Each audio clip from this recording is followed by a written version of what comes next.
Hi hello, എല്ലാവർക്കും പുതിയൊരു വീഡിയോയിലേക്ക് സ്വാഗതം. ഇങ്ങനെ മുട്ട പൊരിച്ച് കഴിച്ചിട്ടുണ്ടോ നിങ്ങളാരെങ്കിലും? അപാര ടേസ്റ്റാണ് കേട്ടോ. ഇല്ലെങ്കിൽ നിങ്ങൾക്ക് അറിയില്ല എന്നുണ്ടെങ്കിൽ ഇന്നിതാ ഞാൻ ഈ ഉണ്ടാക്കുന്നത് എങ്ങനെയാണെന്നൊന്ന് നോക്കിക്കോ.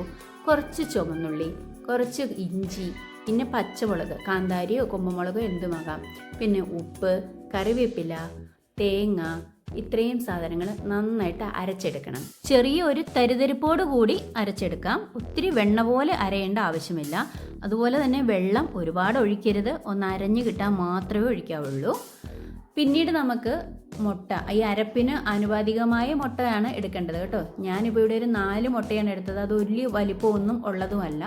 അതിനുള്ള അരപ്പാണ് ഞാൻ എടുത്തിട്ടുള്ളൂ. നിങ്ങൾക്ക് എത്ര മുട്ട ആവശ്യമുണ്ടോ അത്രയും പാകത്തിനുള്ള അരപ്പ് എടുക്കുക. അതായത് ഉള്ളി, തേങ്ങ, മുളക് എല്ലാം അതിനാവശ്യമായത് എടുക്കുക.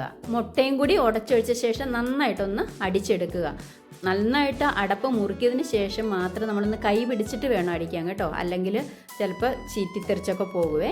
പിന്നെ കൂടുതൽ മുട്ട എടുക്കുമ്പോഴേക്കും കുറച്ചുകൂടി വലിയ ജാറിനകത്തേക്ക് വേണം എടുത്ത് അടിക്കാൻ, അല്ലെങ്കിൽ നിങ്ങളുടെ അടുക്കള മുഴുവൻ അത് തെറിക്കുന്നതായിരിക്കും. അപ്പോൾ ഇതാ നന്നായിട്ട് കുറച്ച് എണ്ണയൊക്കെ ഒഴിച്ച് ഇതിനെ ഞാൻ വേറെ പാത്രത്തിലൊന്നും ആക്കുന്നില്ല. നമ്മളെ കൈ കൊണ്ടൊന്ന് ഇളക്കി യോജിപ്പിച്ച് നന്നായിട്ട് എണ്ണ തിളച്ച് കഴിയുമ്പോൾ മാത്രം അതിലേക്ക് ഒഴിച്ചു കൊടുക്കുക.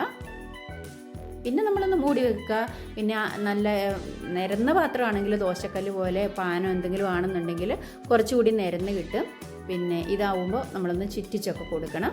എന്നിട്ട് മറിച്ചിട്ട് എടുക്കുക. ചില സമയം നമുക്കത് ചിലപ്പോൾ ഒന്ന് അടന്നൊക്കെ പോകുവേ, കട്ടി കുറവല്ല അരച്ചെടുത്തതായതുകൊണ്ട്. ഇഞ്ചിയുടെയും കറിവേപ്പിലയുടെയും ഒക്കെ ടേസ്റ്റ് വരുമ്പോൾ അടിപൊളിയാണ് കേട്ടോ. ഇഞ്ചി കുറച്ച് വലിയൊരു കഷ്ണമൊക്കെ എടുക്കണം കേട്ടോ, തീരെ കുറച്ചെടുത്താൽ പോരാ. അതുപോലെ കറിവേപ്പിലയും, തേങ്ങ കുറച്ച് നിങ്ങളുടെ ഇഷ്ടത്തിനനുസരിച്ച് എടുത്തോളൂ.